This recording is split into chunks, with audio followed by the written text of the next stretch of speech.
India అంటే ఏమనుకున్నారా? ఒక ఇండియాని అవమానించారు. నువ్వు సీతం తల్లిని అవమానిస్తావా? మనిషివా పశువా నాన్వేసిగా? ఎరే, నువ్వు ఎప్పుడైతే ఇండియాని అవమానించావో నాకు దిమాగులు ఎత్తే నా పేరు సంటకురుడు కాదు చెప్తున్నాను. దుమ్ము లేచిపోతా నాన్వేసిగా. ఎరా, ఇండియా అంటే ఏమనుకున్నారు? నువ్వు ఇండియా అంటే ఏమనుకున్నావు చెప్తున్నాను. హైదరాబాద్లో మొత్తం ఈ తినిందేమో శివుడు సొమ్ముతున్నావు. అక్కడ నిన్న వైకుంఠ ఏకాదశి అండి. నాన్ వెజ్ ఒక్కతో సిరిపడి బట్టలతో వైకుంఠం హిందూ అక్కడ గుళ్ళికాడ అడుక్కున్నాడు. గుళ్ళికాడ అడుక్కుని ఒక హిందువుని తిట్టాడు, శివుని తిట్టాడు, పక్క మొత్తం ముక్కోడు దేవుని తిట్టిసాడు. నాకు బాధ ఉంది. దేవుని తిట్టి నువ్వు ఊరుకుంటానా? ఒరే నాన్ వెజ్గా ఏట్రా పుచ్చకాయ కోసి కన్నం పెట్టి ఏంట్రా ఇది? ఏరా పోలు లేని ఊరుకున్నాను. నా ఇండియా జోలికి వచ్చావు కానీ నీకు మూడిందిరా. ఒరే నిజంగా నేను కనుక వైజాగ్లో ఎక్కడున్నా సరే అయిపోతావు. నువ్వు వైజాగ్లో ఎక్కడ దాకున్నా సరే నీ తలకే పుచ్చగా పుచ్చకాయల పేలపోతే నీ సండకూరలే కాదు చెప్తున్నాను. ఒరే ఒక ఇండియా గురిగారు మా గురిగారులే ఒక ఇండియా కోసం ఏమనుకున్నావు నాన్వేసిగా? ఒక ఇండియా అంటే ఒక దేవుడు. అటువంటిది బంగ్లాదేశంలో చాలామంది బాంబులు పెట్టి గంట పేల్చుతున్నావు. నీ వల్ల కోట్ల మంది చనిపోయారా? అది నువ్వే చేయించావు. అది నాన్ వెజ్గా చెప్తున్నాను. ఇండియా అంటే ఏమనుకున్నారా? దేశం మొత్తం అంతా చాలామంది అమాయకులు బలైపోయారు నీ వల్లే చెప్తున్నాను. నాన్ వెజ్గా ఎరా ఇండియా అంటే ఏమనుకున్నారా? ఒక ఇండియాను అవమానిస్తావా? ఒక సీతం తల్లిని నువ్వు అవమానించవా? ఒక సీతాదేవిని అవమానించవు. నీకు ఇటువంటి సిగ్గు చెడవుండాలి నాన్ వెజ్గా. ఎందుకురా నీ బతుకు? దయచేసి అమ్మ ఒక ఆలకించండి. నాన్ వెజ్ సపోర్ట్ చేయొద్దు. నాన్ వెజ్కి 1,00,000 కోట్లు అన్నీ 1000 కోట్లు తగ్గిపోవాలా? 1000 కోట్లు రాకూడదు. ఆడికి ఫాలో చేయకంటే అసలు నాన్ వెజ్ పెద్ద వేస్ట్ కాడు. ఇటు ఇండియాను ఆహ్వానించినోడు ఏం చేయాలా? ఇండియాను ఆహ్వానించినోడు ఏం చేయాలా? చంపేలా వద్దా? నరికేలా నాన్ వెజ్ని? ఒరే నాన్ వెజ్గా నిన్ను నరికేస్తాను రా. నాన్ వెజ్గా నిన్ను నరికేస్తాను రా. రేపు ఊరు వెళ్దాం అనుకున్నాను. వాడు ఆంధ్ర పోయాడంట, దొరుకుతాడు. ఖచ్చితంగా నేను ఊరు వెళ్తాను. వాడు పట్టుకుని కసారి పొడుతాను నాన్ వెజ్ని. ఎరా నాన్ వెజ్గా ఇండియా అంటే ఏమనుకున్నారు నువ్వు నాన్ వెజ్గా? ఒరే నీకేమన్నా పిచ్చిపోయిందా, మతిపోయిందా? నీకు దిమాకు లేదా? ఇండియా అంటే ఏమనుకున్నావురా ఒరే నాన్ వెజ్గా నీకు దమ్ముంటే తెలంగాణకు వచ్చి హైదరాబాద్కు రారా. 10 మంది ఉన్నారు యూట్యూబర్లు. భయమా అంటే యూట్యూబర్లు కుమ్మెత్తరా? భయమా? వాళ్ళ కుమ్మొద్దురా, నేను చాలురా. నేను పిసికేయలేక నేను పిసికేస్తా నాన్ వెజ్గా. రే పిసికేస్తా, వస్తావా? సేట్లో కరా 10 మంది తీసారా, 100 మందితోరా రెడీ. సేడైనా రెడీ. ఎరా నాన్ వెజ్గా ఒక ఇండియా అంటే ఏమనుకున్నారా? మెంట్లోడా పిచ్చి నాన్ వెజ్గా. నీకు ఎందుకురా? ఒరే ఎప్పుడైతే నువ్వు ఇండియా తిట్టావు అందుకే నెత్తిమీద ఎందుకు లోసిపోయినావు? అయ్యో అన్నాను, వెళ్ళలేదు. అయ్యో నాన్ వెజ్గా అన్నాను. ఇప్పుడు ఏంట్రా నీకు రెస్పాండ్? ఒరే నాన్ వెజ్గా దొంగ నాన్ వెజ్గా చెప్తున్నాను, గుర్తుపెట్టుకో. నా వాస్తవం చెప్తున్నాను. నాకు పిచ్చి. ఇండియాని తిడితే నాకు మెంటలకి పోద్ది. అటువంటి ఇండియాని అవమరుచు నాన్ వెజ్గా, దొంగ నాన్ వెజ్గా. ఇప్పుడు ఖమ్మం జిల్లాలోని సత్యనారాయణ గారు ఇప్పుడు నాన్ వెజ్ పైన కేసు కూడా నమోదు చేశారు. సో దాని గురించి మీరు ఎలా మాట్లాడతారు, ఏం మాట్లాడతారు? చాగంటి గారా?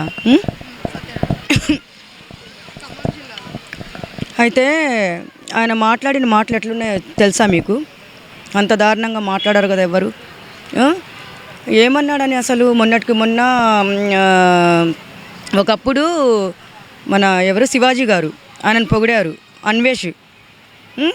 తర్వాత ఏం జరిగిందంటే ఇప్పుడు ఈ శివాజీ గారిది అయిపోయిన తర్వాత ఇప్పుడు వీడిది స్టార్ట్ అయింది. ఏం చెప్తున్నాడు? ఫస్ట్ సీతాదేవిని ద్రౌపదిని కూడా తిట్టాడంట. ద్రౌపదిని తీసుకొని వెళ్ళి రేప్ చేశారు అని చెప్పేసి. ఎంత దారుణం అది! అంటే భక్తి అనేది, దేవుళ్ళు అనేది ఇప్పుడు ఏం లేదా ఎవరికి. అంటే దొంగ పూజలు, గుడికి వెళ్ళడం కూడా అది దండాలు అంటారు కదా, దండాలేమో. వాడు ఇండియన్ కాడా? అయితే ఆడవాళ్ళని ఎట్లా మాట్లాడాడో తెలుసా? ఎంత నీచంగా మాట్లాడేవాడు. వీడియోస్ కూడా చూడాలి. దరిద్రపు నా కొడుకు ఎంత నీచంగా పెట్టాడంటే, అంటే వాడు పైనుంచి రాలాడా? వాళ్ళ అమ్మ కడుపులో నుంచే కదా వచ్చింది. సిగ్గు లేదా మాట్లాడడానికి? నాకు నిజంగమ్మా మాట్లాడి వాడి గురించి మాట్లాడి నా గొంతంతా పోతుంది. చాలా దారుణంగా ఉంది. ప్రతి ఒక్కరూ దీన్ని ఏంటంటే వాడిని అక్కడి నుంచి తీసుకొని రావాలి. ఫస్ట్ వాడికి నేను అక్కడ ఉన్నాను పట్టుకోండి చూద్దామని ఎవరికి ఛాలెంజ్ చేస్తున్నాడు? పట్టుకోండి అంటే నన్ను పట్టుకునే దమ్ము ఎవరికి లేదు, పట్టుకోండి దమ్ము ఉంటే చూద్దామని చెప్పేసి వాడు అంటున్నాడు. అక్కడ పట్టుకొని రావాలి 100%. ఇప్పుడు ఆయన కేసు పెట్టాడు, సరే మేము కూడా అందరు కలిసి కట్టుగా పోయేసి కూడా మేము కూడా పెడతాం కేసు. ఎందుకంటే ఆడవాళ్ళనే కదా అన్నాడు వాడు. ఏమేం పెట్టి చూపిస్తున్నాడు అక్కడ? చెప్పుకోవడానికి సిగ్గు పోతుంది మనకి. వాడు అట్లా నీచంగా అంతా విడమర్చి మరీ అక్కడ గుచ్చి చెప్తున్నాడు. అన్నిసార్లు గుచ్చి చెప్పాల్సిన అవసరం లేదు. నేను కూడా 14 సంవత్సరాలు 40 మందిని రేప్ చేశాను, అందులో అందరూ 14 సంవత్సరాల వాళ్ళే. అదే అంటాడా? తప్పు కాదు. ఇంకోటి, వాడి పెళ్ళయి కూతురు పుడితేనంట మన ఇండియన్స్ వాళ్ళ కూతుర్ని రేప్ చేసి చంపుతారంట. అంటే ఇండియాలో ఉండే వాళ్ళందరూ ఇప్పుడు దాన్ని పట్టి చూస్తే అంతా మంచోళ్ళు కూడా ఇంకా రేపిస్ట్లే నా లెక్క ప్రకారం చూస్తే, వాడు చెప్పిన దాన్ని బట్టి చూస్తే. అంటే అందరూ ఇండియన్స్లో రేపిస్ట్లా? అడగాలి కదా క్వశ్చన్. అందరూ ఫైర్ అవ్వాలి కదా. నా గొంతే పోతుంది ఇక్కడ. అందరు బయటికి ఎందుకు రావట్లేదు? మరి శివాజీ అన్నని అంత వేసుకున్నారు కదా మీరు. ఏం తప్పు చెప్పారు? ఆయన సౌందర్యాన్ని కానీ రష్మికాని కానీ ఏదో లుల్లుమాల్లో జరిగిన ఇన్సిడెంట్ బట్టి దాన్ని జాగ్రత్తగా ఉండమ్మా, మీరు బట్టలు కొంచెం చూసేసుకోండమ్మా అని చెప్పారు. మీరు ఇబ్బంది పడకూడదని ఆడవాళ్ళకి ఒక ఏంటంటే ముందు జాగ్రత్తలు చెప్పారు. అక్కడ సామాన్లు అనే పదానికి అబ్బబ్బబ్బా ఎక్కడెక్కడి నుంచో వస్తారు, మాట్లాడతారు.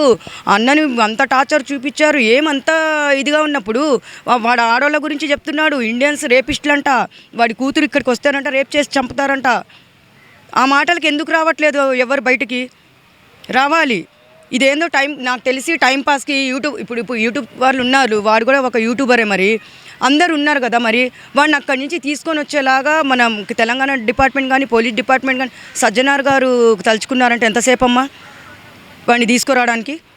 ఒకరోజు చాలు అక్కడి నుంచి తీసుకొని రావడానికి. మరి ప్రతి ఒక్క ఇళ్ళల్లో కూడా తల్లి ఉంది, భార్య పిల్లలు ఉన్నారు, అందరి ఇళ్ళల్లో ఆడపిల్లలు ఉంటారు. మనకే వాడు చెప్పింది. అంటే నువ్వు అవన్నీ పెట్టుకొని ఇట్లా చూపిస్తూ నువ్వు మాట్లాడావంటే నువ్వు ఎంత దరిద్రపు నా కొడుకువే నువ్వు అర్థం చేసుకోవాలి. అక్కడ అసలు వాడు ఒక ఏంటంటే ఒకడికి పుట్టలేదని వాడు అక్కడే అనిపిస్తుంది వాడి మాటల్లో బట్టి. ఎంతమంది రక్తం ఉందో వాడి ఒంట్లో అన్ని మాటలు మాట్లాడుతున్నాడు. కానీ ఆ పెద్ద మనిషి దేవుళ్ళ గురించి అంత బాగా చెప్తాడు కదా, ఆయన గురించి చెప్పడం తప్పు కదా. మనం ఆయనకు ఎంత రెస్పెక్ట్ ఇస్తాం మనము? గరికపాటి ఆయనకన్న మాటలు ఇంకా దారుణంగా ఉన్నాయి. మళ్ళీ అక్కడి నుంచి మళ్ళీ లేడీస్ని అన్నాడు. నువ్వు కూడా కడుపులో నుంచే ఎక్కడి నుంచి వచ్చావో నాయన గుర్తుపెట్టుకో. నువ్వు మాట్లాడారంటారు అంటే యూట్యూబ్ ఏమంటారు మిలియన్స్ ఫాలోవర్స్ ఉన్నారనా, లేకపోతే నేనేం చెప్పినా గుడ్డిగా నమ్ముతారు కదా?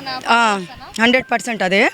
వాడు ఫేమస్ అవ్వడం కోసము ఇప్పుడు మీరంతా ఉన్నారు, మీరు సమాజం కోసము ఏమేమి జరుగుతున్నాయో అది మీరు అడుగుతారు, మేము చెప్తాము. కానీ మేము చెప్పే దాంట్లో కరెక్ట్ ఉంటుంది. కానీ వాడి మాటలు ఎట్లున్నాయో మీకు తెలుసు కదా. అలాంటి మాటలు మాట్లాడాల్సిన అవసరం లేదు. ఫేమస్ అవ్వాలంటే మాట్లాడచ్చు. ఇప్పుడు నేను ఎంత ఫేమస్ అయిపోయాను, మిలియన్స్లో నావి కూడా పోతున్నాయి. కానీ నాకు ఛానల్ లేదు. ఎందుకంటే ఇక్కడ అందరూ నాకు అన్నలు చెల్లెలు అక్క అని చెప్పేసి వాళ్ళ కోసం మీకోసం నేను మాట్లాడుతున్నాను. నాకేం లాభమో అని నేను మాట్లాడడం లేదు. ఎందుకంటే నాకు ఒక పేరు ఉంటుంది. ఎక్కడికి పోయినా కానీ నాకు గుర్తుపడతారు, పలానా అక్క మాట్లాడింది మంచిగా అని చెప్పుకోవాలని నేను మాట్లాడుతున్నాను. ఫేమస్ అవ్వాలంటే వేరే మాట్లాడు. కానీ నువ్వేమేమో పెట్టుకొని నువ్వు ఎక్స్ప్లెయిన్ చేసి చూపిస్తున్నావు చూడు, అది ఫేమస్ కాదు తల్లి. చాలా దారుణమైన మాటలు, అలాంటి మాటలు మాట్లాడొద్దు. శివాజీ గారు 2 మాటలు నోరు జారితేనే ఇంత రచ్చ చేశారు, ఉమెన్ కమిషన్ వరకు వెళ్ళారు. సో ఇలాంటి పర్సన్ ఏం చేయాలంటారు? ఇప్పుడు ఇలాంటి పర్సన్ ఏం చేయాలంటే వాడు ఏమేమైతే చెప్పాడో వాడిని తీసుకొని వచ్చేసి వాడి కేసులు పెడదాము. వాడిని తీసుకొని వచ్చేసి ఆడవాళ్ళకి అప్పచెప్తే ఆ ఆడవాళ్ళ బుద్ధి అనేది ఎలా ఉంటుంది? నువ్వు ఆడదాని గురించే కదా అంత నీచంగా మాట్లాడావు. ఇంకా సీతమ్మ తల్లి గురించే కదా, ద్రౌపది గురించే కదా. ఎవరు ఆ తల్లి? శ్రీరాముడు భార్య. అలాంటి ఇద్దరిని పట్టుకొని నువ్వు అన్ని మాటలు అన్నావే, అది నోరా? మరి ఏమంటాడు నేను ఇంకోటి చెప్పాడు, సారీ ఎలా చెప్పాడో తెలుసా? గణేష్ టెంపుల్లో ఉన్నాను, నేను తప్పు మాట్లాడితే ఇక్కడే రక్తం కక్కి చచ్చిపోతాను, నా నాలుక మీద మచ్చలున్నాయి, మీరందరు మంచాల్లో పడతారు, చచ్చిపోతారు, కొత్త సంవత్సరం అందరు ఏడవాలి అనేసి ఒక క్షమాపణ. అది ఒక క్షమాపణనా? అంటే వాడు శాపాలు పెడుతున్నాడు. సరే వాడి నాలుక మీద ఎన్ని మచ్చలు ఉన్నాయో చూద్దాం, దానికి కూడా ఛాలెంజ్ ఎదుర్కొందాము. కానీ వాడు చెప్పినట్టు చచ్చిపోవాలి అందరూ. రేపే న్యూ ఇయర్, కొత్త సంవత్సరం రేపే. వాడు చెప్పినట్టు శాపాలు పెట్టాడు కదా గణేష్ ముందు, చూపించి వెనకాల చూపించి, అదొక పద్ధత చెప్పేది? శివాజీ గారు చెప్పినట్టు సారీ ఎట్లుంది, వాడు చెప్పింది ఎట్లుంది? కానీ ఒక్కటే చెప్తున్నాను, తెలంగాణ గవర్నమెంట్ ఆయన పెట్టాలి. చూడండి ఆయన గరికపాటి గారికి అంటే ఉంటారు కదా, సనాతన ధర్మం గురించి చాలామంది మాట్లాడతారు. మాట్లాడండి అమ్మా, వచ్చి మాట్లాడి నోరిప్పండి, ఆయన మీద కేసులు పెట్టండి, అక్కడి నుంచి రప్పించేలా చేయండి. రప్పించిన తర్వాత మన ఆడవాళ్ళకి అప్పచెప్తే మేము కూడా ఎక్స్ప్లెయిన్ చేస్తాం వాడికి కూడా. వాడు ఎలా ఎక్స్ప్లెయిన్ చేశాడో ఆడవాళ్ళ గురించి, దేవతల గురించి ఇలాగా అని చెప్పేసి వాడు ఏమేమి బూతులు తిట్టాడో అవి మేము చేసి చూపిస్తాము. ఆడవాళ్ళు చాలు, మగవాళ్ళు అవసరం లేదు. మీరంతా పక్కకుండండి, ఆడవాళ్ళు మనం చాలు. వాడికి తీసుకొని వచ్చి వాడికి ఎట్లుండాలంటే శిక్ష ఏమేమి చెప్పాడో అవన్నీ మేము చేసి చూపిస్తాము. తీసుకొని వచ్చి అప్పచెప్పాలని కోరుకుంటున్నాను నేను.